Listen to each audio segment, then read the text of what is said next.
Welcome to Tech at Lunch, the podcast that satisfies your hunger for all things tech while you enjoy your midday meal. So grab your sandwich, tune in, and let's dig in. Hello, I'm Nick. Hey, I'm John. And, this week we don't have Ed with us. He had some stuff going on. So, hopefully he'll be with us next week.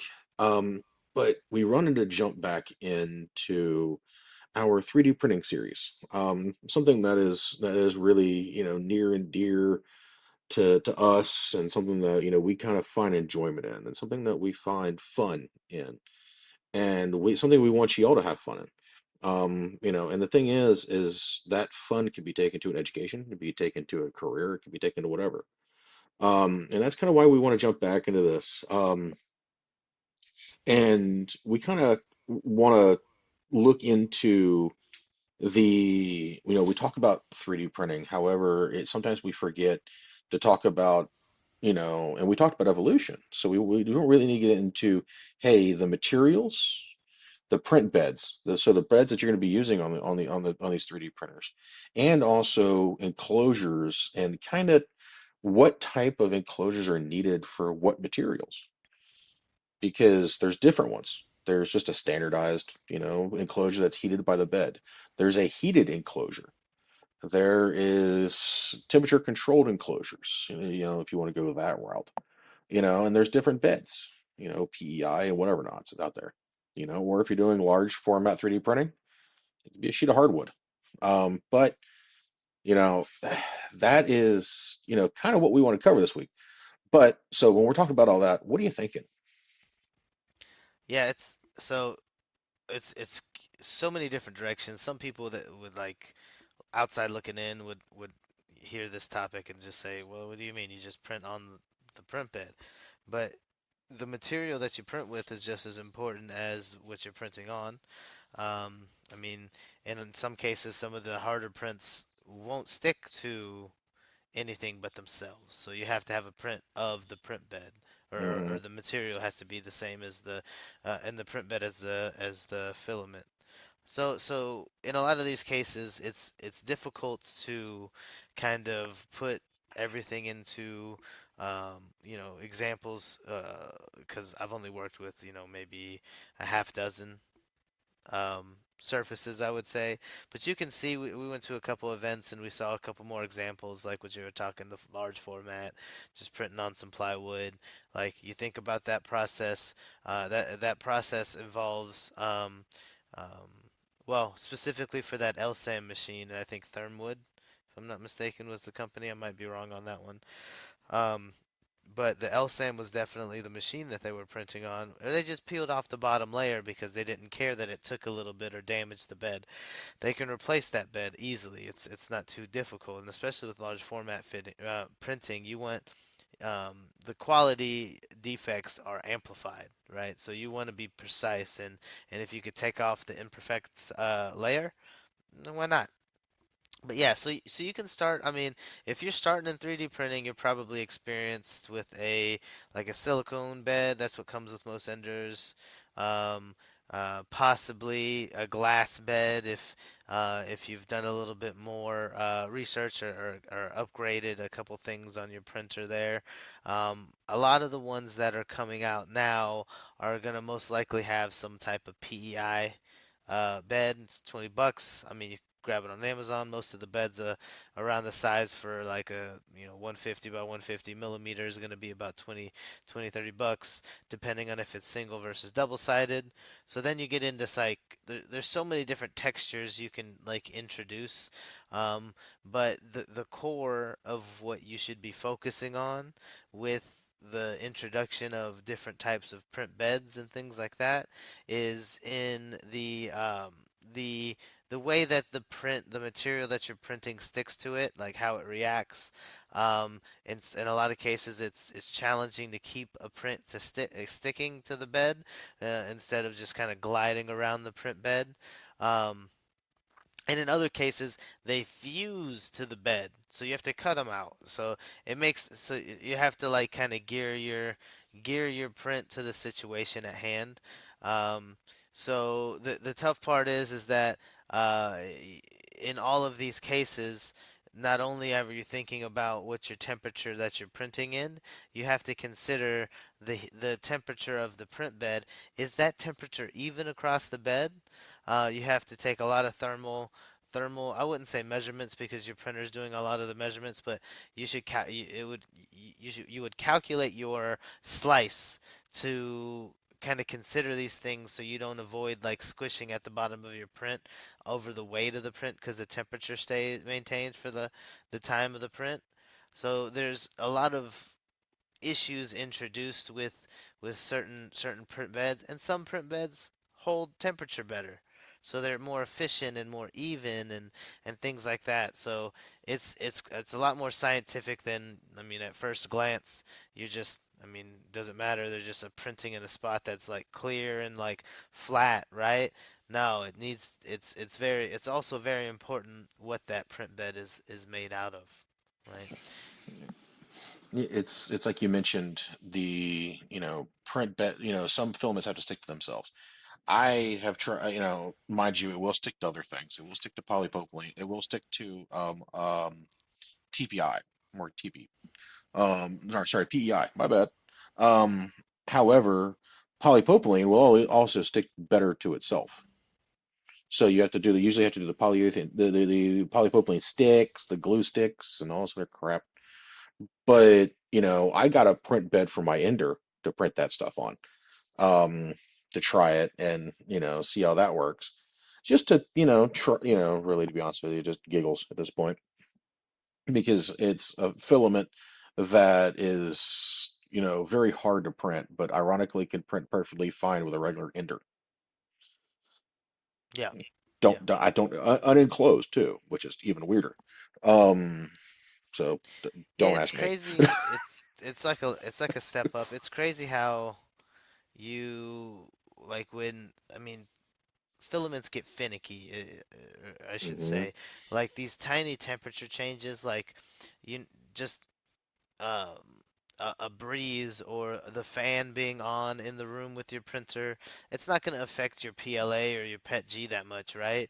But your ABS, your ASA, those prints that need to get to higher temperatures, your printers may start struggling to maintain these temperatures. And of course, like I said before, elephant foot, like it is a real problem because the temperature that the printer is printing out of the nozzle is going to stay the same the entire time, and each layer is going to vary in shape and size, Hmm. but the bottom of your print stays attached to the print bed the entire duration.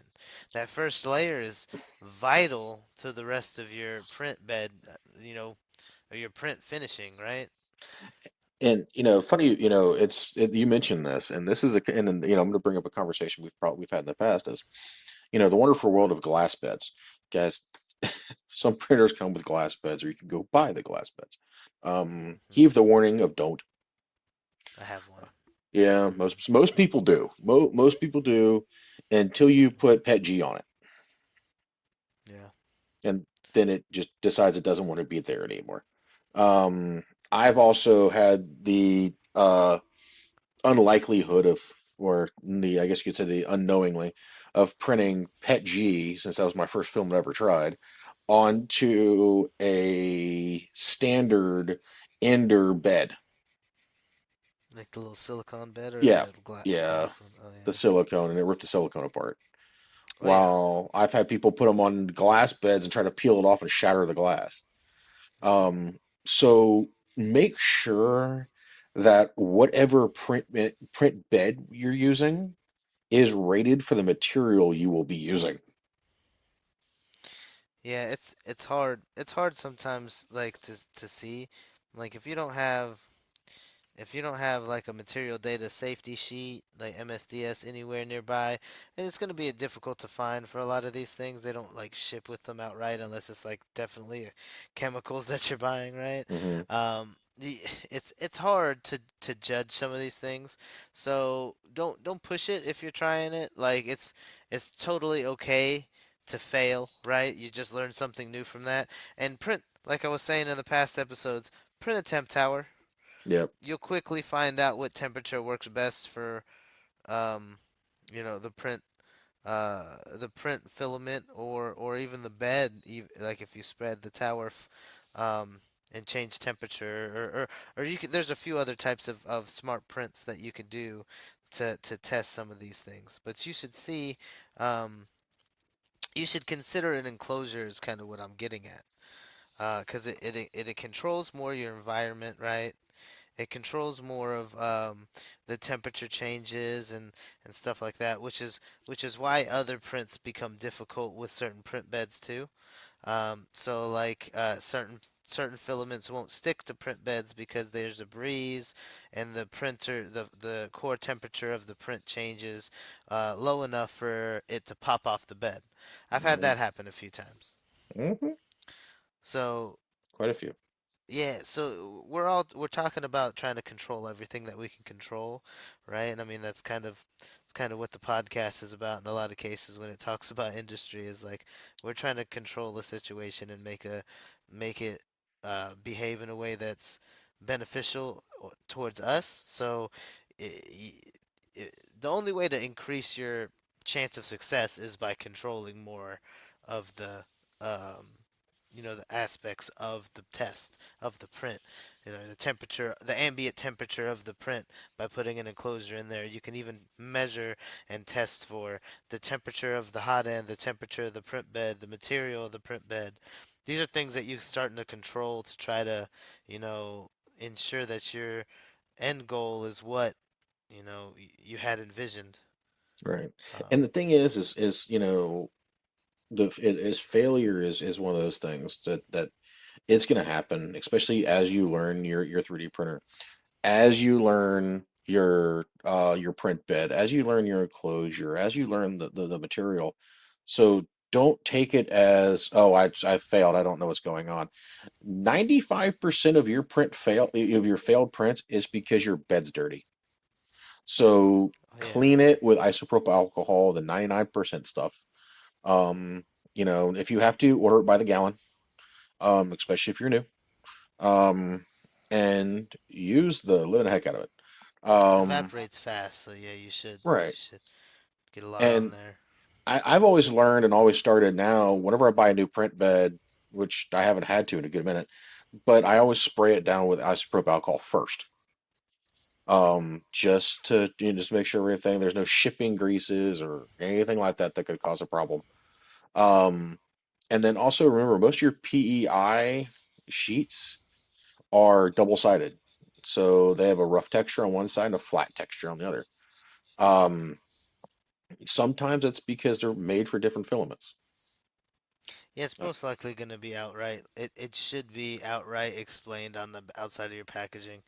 Um, but yeah, I mean the way the PEI works, like see, swappable. I mean, I have a few.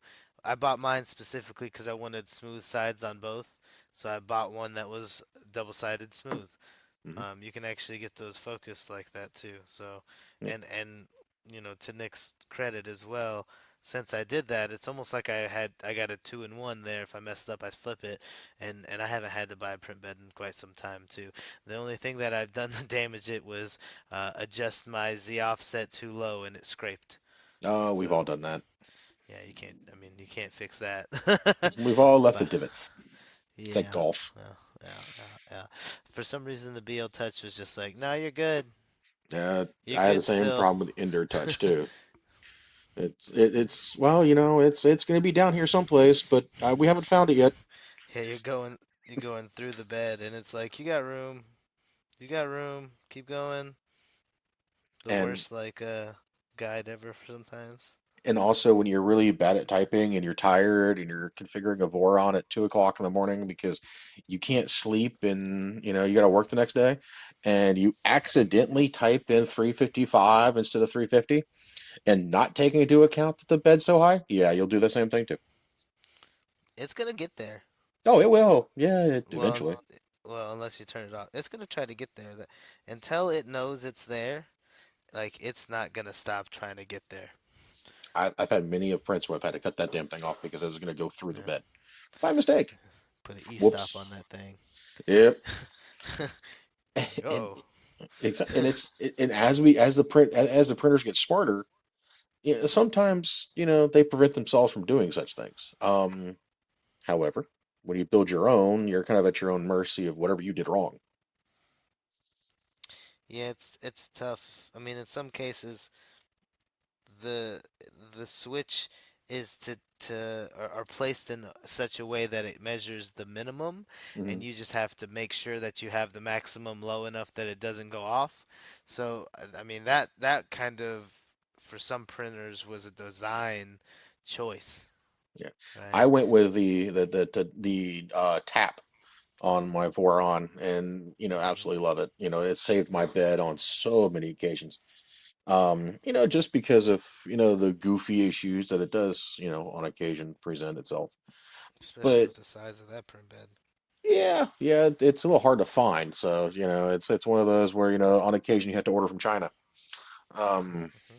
maybe eventually I'll be smart enough and buy a printer or build a printer that's not the size of, a small house. Um, It's gonna be a medium-sized house. yeah, yeah, it might be a single bedroom. Hmm. Be like more like a condo. Um, Just printing condos out here. yeah, well, some people are when they're printing concrete, and the thing is Hmm. that goes into another freaking print bed set. Is if you're printing in concrete, guess what you don't need to Yeah, you don't need to buy a print bed. have? I mean, technically you need to lay out the slab, right? True. Yeah, that's valid. Technically, and if you do piping or like plumbing somewhere in there, you're gonna have to take that into account. But for the most part, have at it. Yeah, it's, It's yeah. one of those things. And it's funny because as we move, and the thing is when you're looking at the print beds, and some of the materials that we're printing on these things. Now you have the printers that the print beds that you know move over a design. They have like these futuristic you know 1970s kind of like bursting bomb like splatter color thingies on the beds and stuff like that. And it transfers that design to the print itself. Have you seen those? No, I don't think I know what you're talking about. Oh, lucky Like you. like how the test vehicles will have like splotches so that it's easy to read, or No, no, no. Let's see. Print well, beds so with.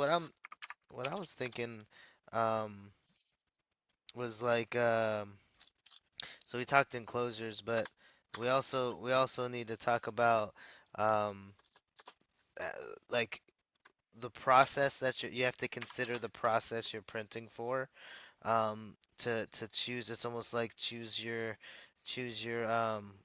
weapon or your tool for the situation. Like I'm not going to try to put an enclosure over a 3D printer that's printing a house out of concrete because I still want that concrete to cure, right? And I want the air to get there, so it doesn't make sense to do that. But in situations on small batch printing, like in a smaller factory warehouse setting, or even if it's like residential, it's your house.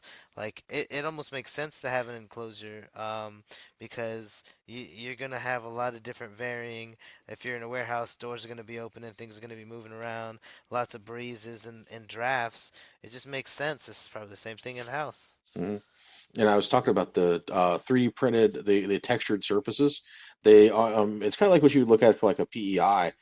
However, when you print on them, they transfer a design, like they look like carbon fiber or something like that, That's and cool.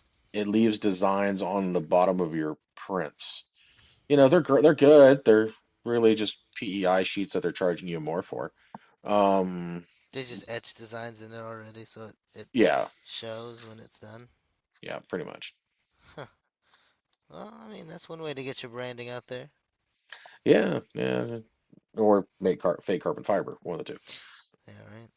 But So it it's another thing too to consider, like all these things that we're talking about. We're talking some print beds need external heating, some print beds hmm don't. You just toss it and it works. Um, what about variable print beds, right? yeah, So I only know of one printer.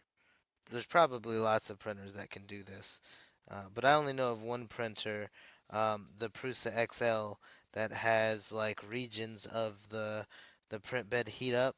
Hmm. Not all regions if you don't need all regions. It'll only heat up the area that's needed. Um, I think that I that's the think one I that's know a of also. yeah, I think it's a great idea, and I think Yeah. that I'm kind of surprised that not more people have done it, but I do think that it is kind of power consuming. It takes a lot of work to try to like organize all of the wiring for each section, and then if this each section doesn't get used, you're gonna have some type of cycle time or rotation set up. Hmm. But yeah, I think it's a good idea nonetheless. Yeah. I think that I'm with you, and I think when we saw it at Rapid, it's one of those where it's like, okay, how do you do your voodoo, because it was cool.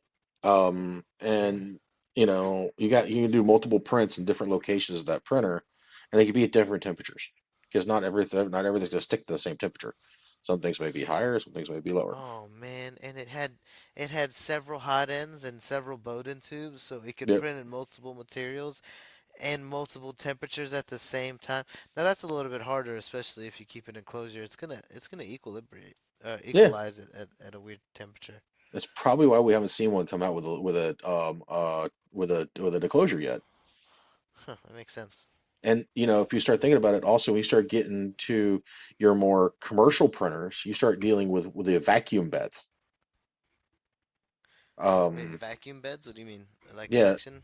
they're what it is they slide a sheet in. It's like a sheet of PEI.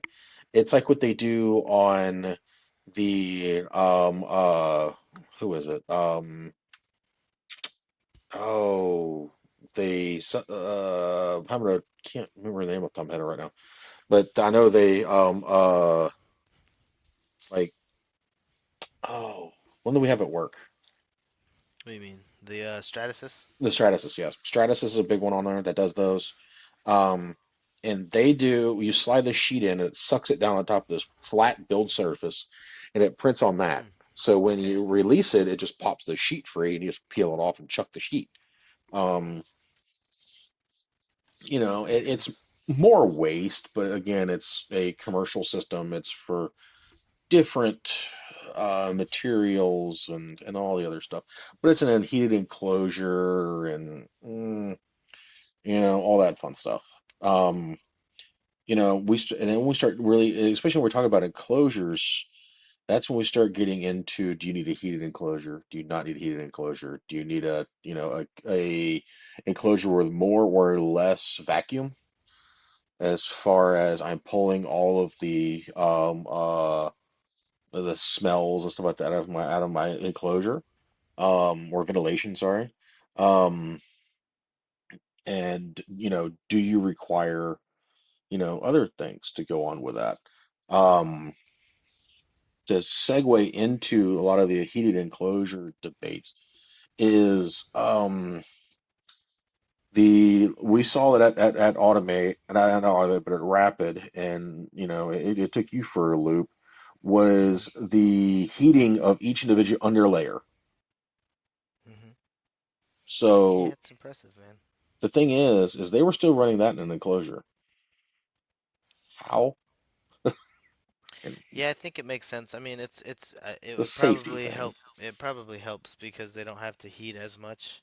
Mhm. Um, but yeah, it's a good idea because it's it's kind of compensating for the elephant foot type, so you don't have to maintain a higher temperature. You could probably lower your temperature, but you're applying that temperature over a larger area with another heating element from the opposite direction. So I think it makes more sense, and they probably have more control over their environment that way. But I haven't seen wide prints or large prints from it, so it's probably hard to reproduce and maintain on a large scale, Mhm. but still, it's a pretty cool idea.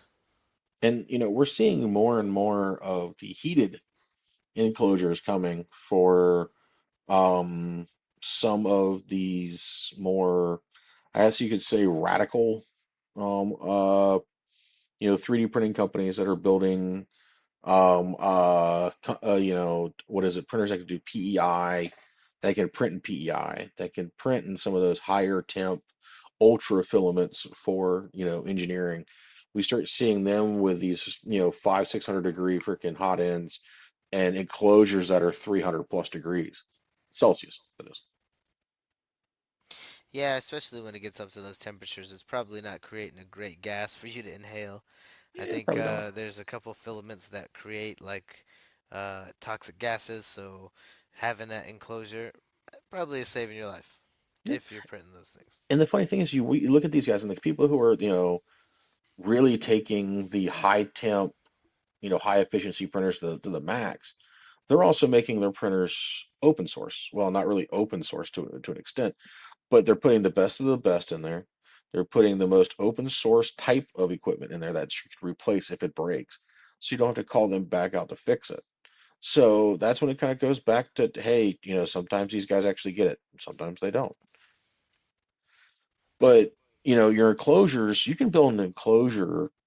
If you guys have an Ender 3, you can build an enclosure of darn near anything. Um, you did a lac tables. Yeah, I did the lag tables. I think it probably could do for some work. At the end of the day, it's not very secure, but um, if you're anything like my brother or like the rest of us, you can't leave well enough alone.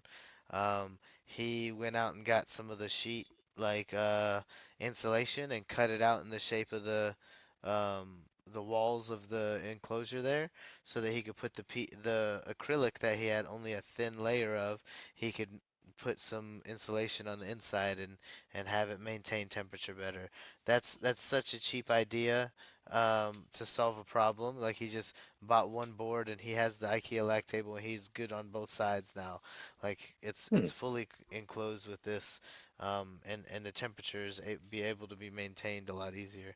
So it just makes sense that anything that you have insulation that you use at the house, yeah, it's a little bit more difficult with that spray insulation or some of the like the more like it looks like cotton candy type. I don't know if there's a specific word, but if Hmm. you get like like the flat slab insulation, it's you can cut it in the shape. It's like styrofoam. It's exactly what you need.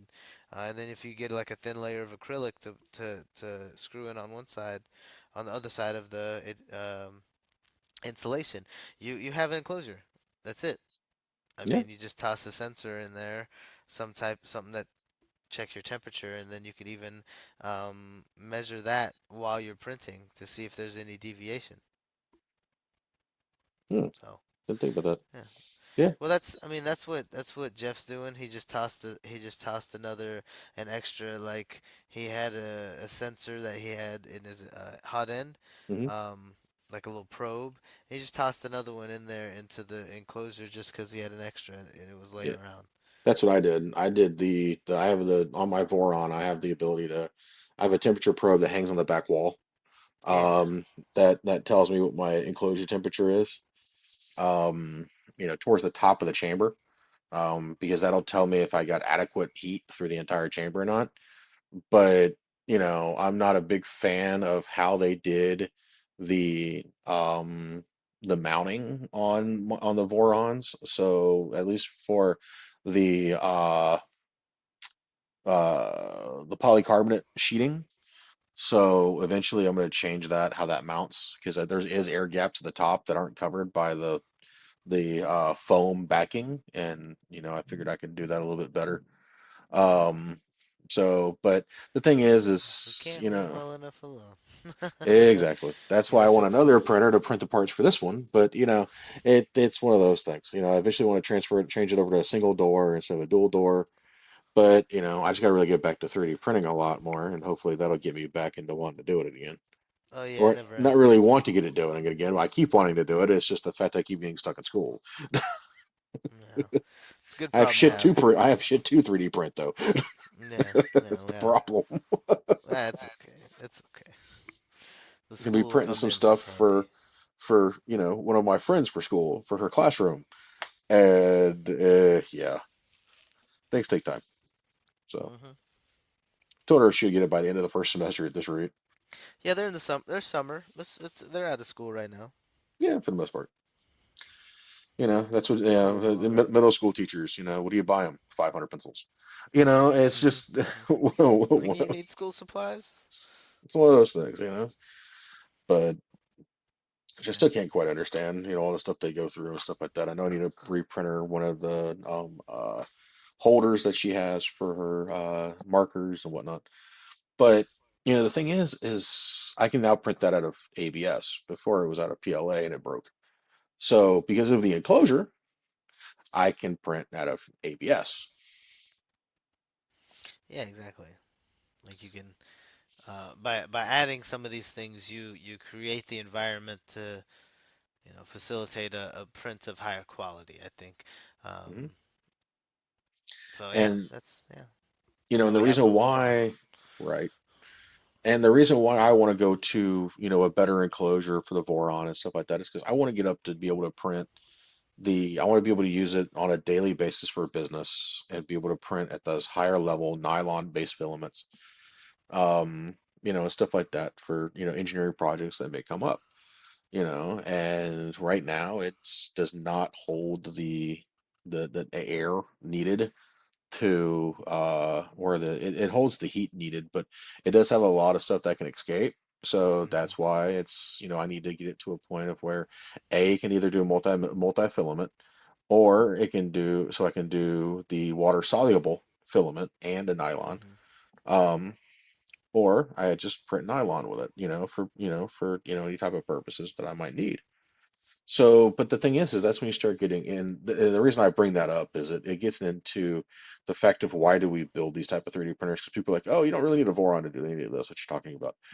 We build them for fun. We build them for enjoyment. We build them for, personal use. We build them for business use. But the thing is more you understand your print bed, your enclosures, and the materials you're using, now you know what type of engineering project you can do with them.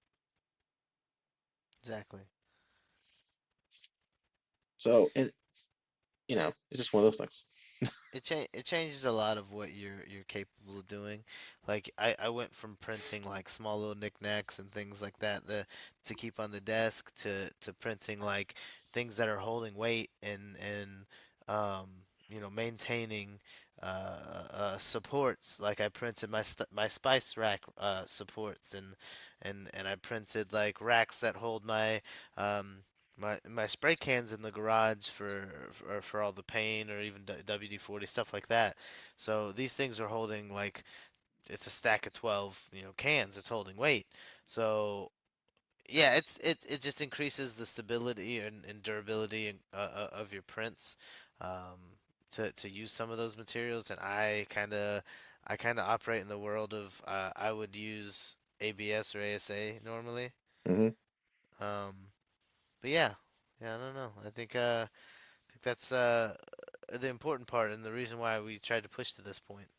And we start talking about that ASA and ABS. What are you talking about? Just for people to understand what the two differences between the like-minded filaments are. So I mean, offhand, I don't know the chemical names. I'm a Yeah, bad it's fine. scientist. Uh, You're a but physicist, that's why. I know but it hurts. I know the difference. It's in the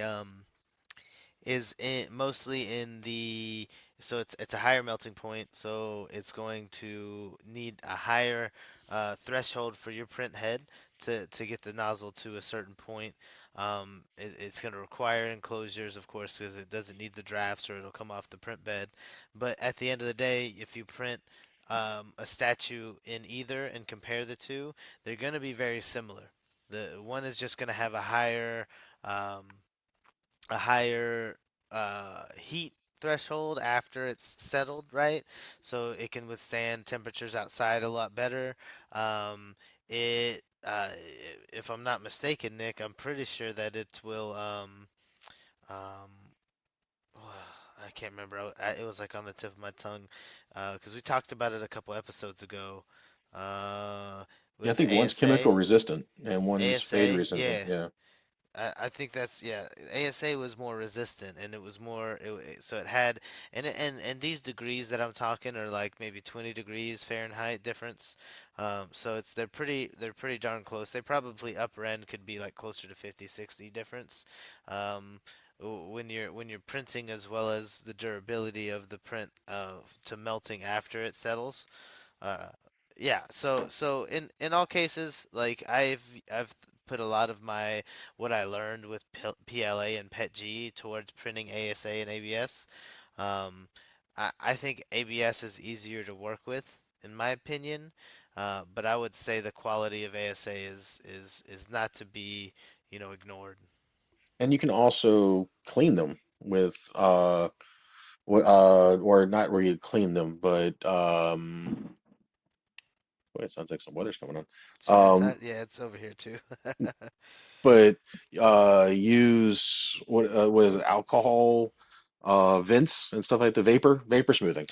Ah, see, okay, this is a good point. You remind me of this is like kind of like how we talked about um uh lost PLA casting, how you're pretty much melting away the PLA and forming the cast.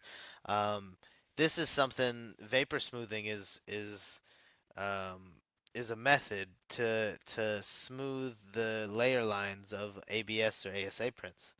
If you tried to do the same thing with PETG, you'd come up with The like goo. a yeah goo or PLA. It'd be a goo at the bottom of whatever can or container you have it in. So yeah, if you're using doing vapor smoothing, it's like a very little amount of like alcohol or acetone, however you pronounce it, and you leave it in the container there, and it it eats away those layer lines. It smooths out that print, and it gives it that look, that finished, that glossy look. Hmm. So Yeah, it's one way of doing it. Now, if you do that with a pet G, it'll just laugh at you. yeah, Um, it will melt through. I mean, honestly, if you're not careful and you leave anything in there, it's gonna melt it. Like if you're not careful and don't clean up, it's oh gonna yeah, start melting through. Yeah, you should probably clean that. yeah, It's like you don't leave muriatic acid out. Like if yeah. you're cleaning your pool or cleaning out rust or something like that, and you're trying to do like you might have a chemical reaction. Is all I'm saying. It will take the top layer of your driveway away. Um, Yeah, I so mean you some know, people might want that. yeah, yeah, the new driveway look. Um, Hmm. you know, and but the thing is, we're just trying to make the point that, every single, filament has its own, ups and downs. And especially when it comes down to an enclosure and print bed, like PLA and enclosure, you ain't getting very far with it. It's not going to help you. Um, will it work? It might Yes, it might hurt you a little bit too. exactly. Pet G in an enclosure, I think that's all mm, right. I print with an enclosure a lot. I mean, yeah, and honestly, like so we talk about an enclosure like if you have a close enclosure that you've built, I think that you should take it into account as well. Like if you purchase your printer and it comes with a built-in enclosure, like yeah, you can print PLA, you can print PETG. They've considered these things, yeah, right? But if you haven't put that thought into your enclosure, you just slapped some acrylic on there. Yeah, you're gonna probably want to think about how that's gonna react with the prints that you don't really need the enclosure to maintain the yeah. temperature. Leave the door open. That's exactly what you have to do, and that's what Jason does. If there's a need, leave the door open. It'll work eventually. Hmm. And just some printers, on the other hand, they don't um uh really, I guess you could say, deheat as fast as you would think they could. Hmm. And so even if you open the door, it may not deheat as fast as you think it's going to. So keep that in mind. Yeah, I don't think it's gonna hurt your PLA prints if you open the door. No, definitely not. Yeah. It's print stability and stuff like that is kind of what you're getting into at that point. And it's like, so you start getting your nylons and stuff like that, you definitely need an enclosure for those. Um, Yeah, yeah. Carbon PEEK, fibers. all that stuff. Oh God, peak, Yeah, yeah. you're gonna need an enclosure. You should do you like. I'm not gonna say that you don't need it because you could probably make it work without it. but you're not going to get very far. I think Peak needs a heated enclosure, if I'm not mistaken. Yeah, you might. Yeah, you're gonna have a blob, or your print's not gonna come through the extruder. Right. So And the thing is, you can all like everything is plausible. So it's not like, if you're going out and finding your first printer, don't like not look at the printers that have enclosures on them. I would recommend if you're gonna go buy an out of the box 3D printer right now, buy one with an enclosure in it. yeah, I think it makes sense. I mean, honestly, like I think this is what some of the 3D printer manufacturers have been moving towards. Is like it started with the Bamboo Labs. We saw K1. We saw a lot of these. Um, Printers start coming out with an enclosure built in so that it's much easier to control how your printer prints. So if you can make sure that you have efficiency and consistency, then that's a selling point to me, right? Hmm. So I think that if what all that the manufacturers are doing by having all of their models that you really want have enclosures is showing that this is the innovation that the printers need. Like it used to be just like a gantry system that's Cartesian. I bet you all of these are going to be Core XY. So it's like you once you learn something that works better for the machine or works better for the process or the system, that I mean capitalism means that there's going to be a demand for that, which means that we need to make sure that there's a supply as well. Yeah, there's also, the evolution topic, where we start getting into that, and you do have the guys who knew the enders and turn them into ender wires and stuff like that from Voron, but Right. the thing is, Or the it's switch why the wires. switch wire, yeah. That's They what also it's have one called. called ender wire where they just take an ender 3 and convert it.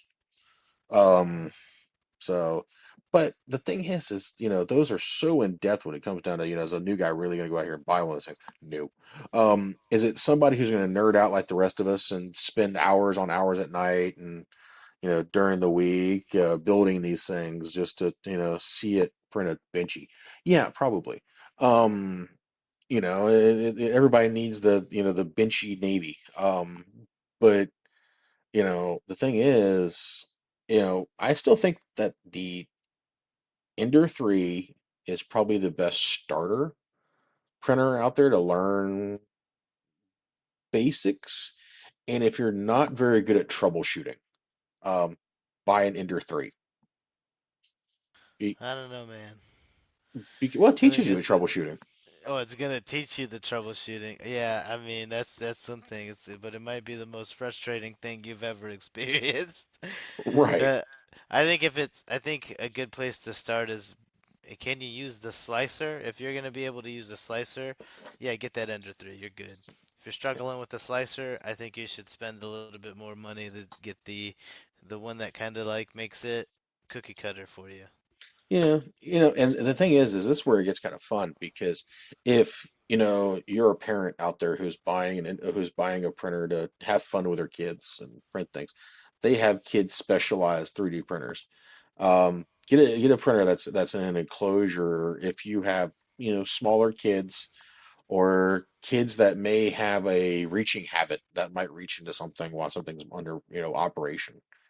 However, if you have kids that are, say, middle school and more, that kind of understand that what, you know, this is hot means, um, Don't buy an touch that. ender. Yeah, right. Don't touch that. No touchy.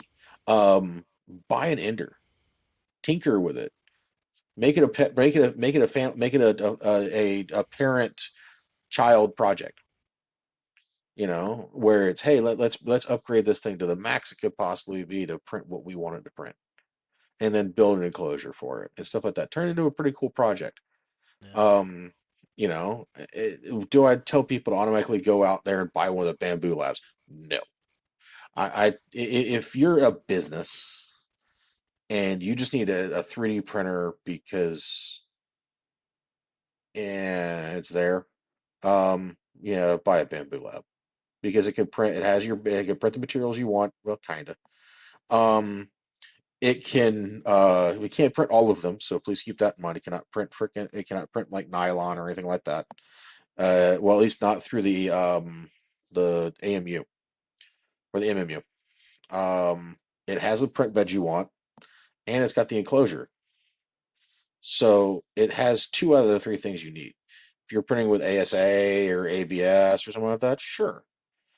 But if you're trying to learn 3D printing, don't go buy a Swiss Army knife. A Swiss Army knife. It's not useful. So it won't teach you anything. It's gonna do everything for you. I mean, Right.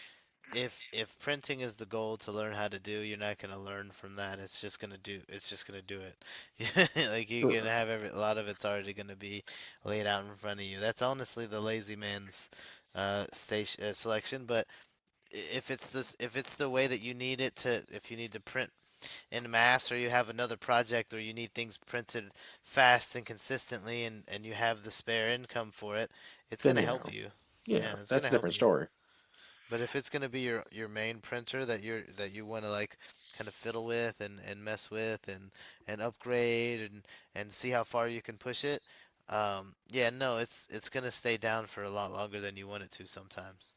Right. And the thing is we're not trying to sound like we're discouraging people from buying the higher end printers and going with something, five, $600. You know, it's not that. Believe me, I spent well more than that on my Voron. So, definitely not gonna do that. However, you know, the reason why we're covering most of this material and stuff like that is we want it to be fun. We want it to be a family event if you can. We want to make it affordable. We want you to learn something. You can't learn somebody that's doing something for you unless it's for a business. And we're at it. If you're going to buy something like that for your business, buy yourself one that's not as technical, not as, easy bake oven as that requires a little bit of work. Because then you can fully learn 3D printing while having the ease of use at home at the office, and you appreciate it a little bit more. Yeah, yeah. I think that's the first time I've looked at um, the Bamboo Labs as an easy bake oven, but now I will I not mean, unsee that. and I think the Swiss Army knife makes sense. It's doing a lot of stuff. It has the lidar. It's got a lot of good. It's got lot of good features on it. So it's not saying that this is a bad printer by any Oh no, means. definitely not. But it's $1,200, and if you want the MMU, it's gonna be a lot more than that. So if you look at that cost comparison, just between that and the Ender, like even my Ender now, which I've bought new motors, I've bought pretty much new everything on that thing and built it from the ground up. I still don't think I've spent $1,200. Yeah, definitely not. So I mean, that's just one of the things that like kind of like they make you think. But of course, none of my stuff has lidar, so I get it. You're wanting to pay for, they're wanting to add the price higher for because they have more content and more technology in there. It's pretty good, but it'd be nice to learn how to put that in myself. Right. If you're just learning to drive a stick shift, do you really need a Porsche? Yeah. It's one of those. Do you really need to go that far into the weeds before? And it's also if you're having a business, go buy a Stratasys. Don't worry about Bamboo. You're going to spend enough on their filament anyways. If you want to, do it that route, at least with the Stratasys, you have a little bit more bamboo attempt. You have a little bit more material selection. Yeah. So That's true. I mean, honestly, like I would have to look at more about their hot end and the direct drive extruder that they have to know a little bit more, but I wouldn't know how these things work or some of the bad drawbacks if I didn't, you know, go through experiencing what wasn't good. right, and some technologies and some printers are really cool. The auto leveling and stuff like that, stuff that, like we talked about before, that will dig your printer to China if you let it, um, if you're not already there. But the thing is, or if you're there, you're digging to America. Um, Hmm. the the thing is that's why we're talking about the materials, the beds, and the enclosures, because it's of the bigger picture. It's, hey, guess what? You need all of this to get where you're going. However, it's, the material that is required, the bed is required, the enclosure not required. And, that's what we don't want to take and say, okay, cool, guess what? We want to just, say, hey, you can't 3D print because, you don't have an enclosure. Nah, definitely not ever going to say that. Or, we don't want to be, and you'll see that the fact that I kind of steer away from some of that stuff because I don't want to be the guy who says, hey, guess what? You can only 3D print if you pay 1,200 to $1,300 for this printer. Mm, you know, No, we can get you and up for $100 maybe. yeah, max. Yeah. These days you could probably buy a printer cheaper than that. Do I Hmm. trust it? No. But it's there. Um, I still remember when Monoprice sold on Amazon the the spider printer. It was the baby, not yeah, the was it the D printer they had? Um that were they still think they still have it, but it's the one that looks like a spider arms are crawling back and forth. Um Delta. Delta printers, yeah, D something, yeah, that's what I'm thinking. So the mini Deltas, when you could get those things for next to nothing. Um Now it's, hey, guess what? You could buy this, But the thing is, learn it, have fun with it, really get engaged with it, you know. Um, Select your materials based on your comfort level. Make sure you have a bed that can handle it. And if you need the enclosure, build one, or buy a printer with one, that handle the material that you're trying to print, and also make sure your hot end can handle the filaments you're printing. That's Yeah.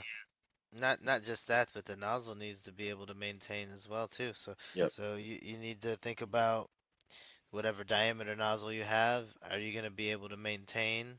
hmm And, so there may be, some upgrades in your future. And the thing is, buy a printer where an upgrade can happen. Go, get a printer that you can put a mosquito on, and it go, or something like that. Something where you can have a little bit of fun with it. That's the thing. 3D printers that you can customize, especially while as you're learning the material, um, is a way of, making it your own. Because your printer you may have may not be ready for ABS. Your ender that you buy may not be ready for it, so you have to upgrade it. And you kind of learn that. You kind of learn how the printer works. You kind of learn the Cartesian system. You kind of learn how things operate. Um, and you kind of also learn how not to short circuit your bed. Or your control board, because then you get to learn how to put one of those in. Yeah. I've messed up a whole bunch of those things. I mean, Me too. you step through a whole bunch of things until you're like, this is the best solution for me now. And Yeah. I don't think I've changed from that. I made the Ghost of Christmas Past come out of the MCU on my Voron once, so that was fun. Um, so yeah, don't do that, especially when you're customizing things. It's not fun.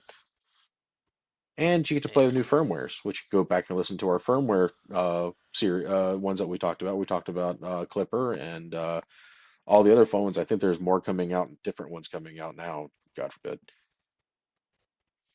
Yeah, we haven't messed with that since. I mean, the Clippers is what we've been using pretty much most of the time because it's so customizable. Yeah, and now it comes standard. Yeah, and it does exactly what you need it to. And it does enough. It doesn't need to do too much or be too flashy. It'll take over. You got to be careful. Yeah. And the thing is I kind of want to, kind of close with, these type of things is, hey, is get out there and do it. Get out there, have a little bit of fun with it. If you have any questions, let us know. We'll jump in and give you a hand. Um, Shoot over an email or, message, something. We can't really see smoke signals, especially depending on where you're at, but you can try. Carrier pigeon. anything and everything. We can, we'll try to help you. We're on every single social media platform. We'll jump in and give you all a hand. We're kind of working through some things right now as far as not just, getting a lot of other stuff moving, but maybe being able to bring you guys a little bit more stuff, training and stuff like that. So we're working through that. But, Hmm. the thing is don't be discouraged. Have fun. Really, really have fun with it. The name of the game is, have fun. Get out there, just learn something. Learn new filaments. So don't go out and buy the 1 kilogram filament roll if you're not going to use it. Go buy the half kilogram roll. If you want to, try it. Oh, I want to try TPU.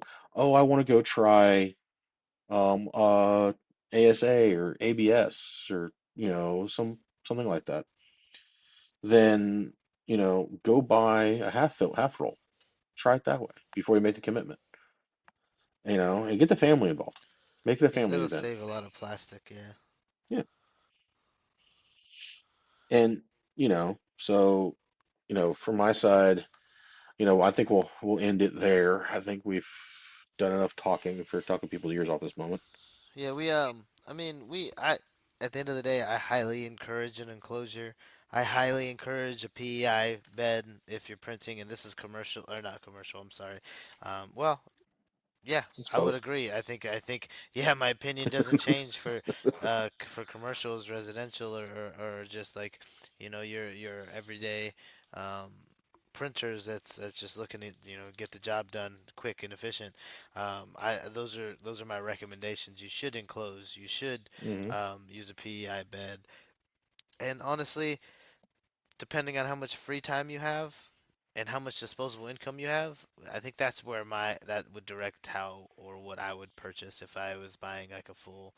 I get to a bamboo or something.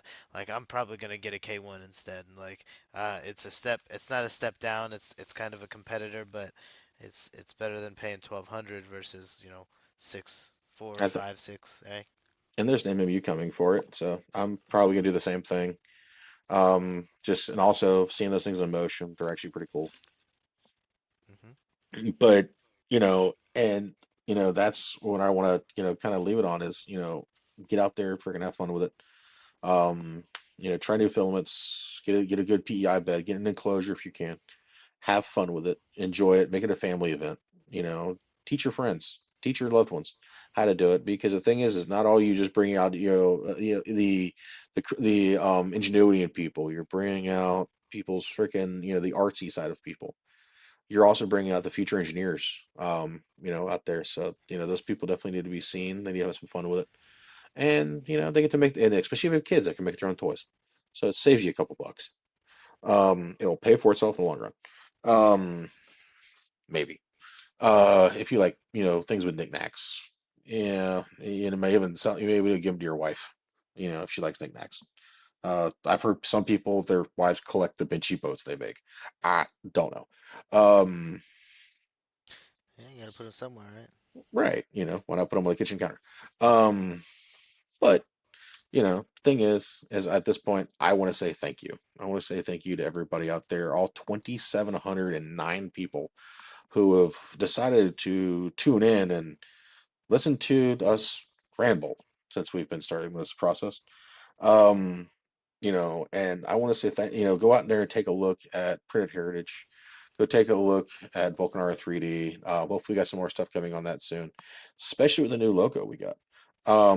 As far as for the Vulcanara Technology Solutions, go check us out on YouTube. If you're on YouTube and you're listening to this on YouTube, please please, subscribe to the channel. We're going to be doing more on that channel soon, believe me, I promise. Um, we will be bringing y'all on with us, along with us, to do a few things and cover a few things when we go to SEMA show this year. So we're gonna have the cameras with us for a little bit, and kind of go through some stuff that we're allowed to go through. Um, so we want everybody to have fun. We want everybody to be part of it. Go take a look at the blog. Hopefully, be adding some stuff to that soon too. So again, I want to say thank you, and I hope y'all have a good one. Champ. Yeah, I agree. I mean, I always echo what you got to say. I think that it's amazing to even get to the number that we're at, and we because I didn't think we were going to get very many, and it's hard to have a platform where we can kind of speak on some of these topics, and people will listen or even can follow. So it's nice. And so that means that I'm just appreciative towards all the listeners and everyone who's tuning in. Period. So. Yeah, stay tuned. Keep an eye on all the social medias as well. You know how to reach us. Give us topics on anything that you feel like you're interested in. If we said something that you were curious on, let us know. If you want more details, you want us to focus on a certain area we didn't touch on it enough, or you think we forgot something, it's totally fine. We're human, so yeah, let us know. But yeah, that's the easiest way to kind of support us in what we do and kind of help us create great content. So if you guys are enjoying it, just give us a push, a like, subscribe, all that good stuff, and check us out on our websites. So thanks, All guys. right, y'all. Have a good one. That's all for this episode of Tech at Lunch. Thanks for tuning in and joining us for this tech-filled lunch break. We hope you enjoy the show, and don't forget to subscribe on all channels. And also, you can find us on YouTube under Vulcanar Technology Solutions. And join us for our next episode, which gets published every Wednesday at 8 a.m. All right, y'all. Have a good one. See you later.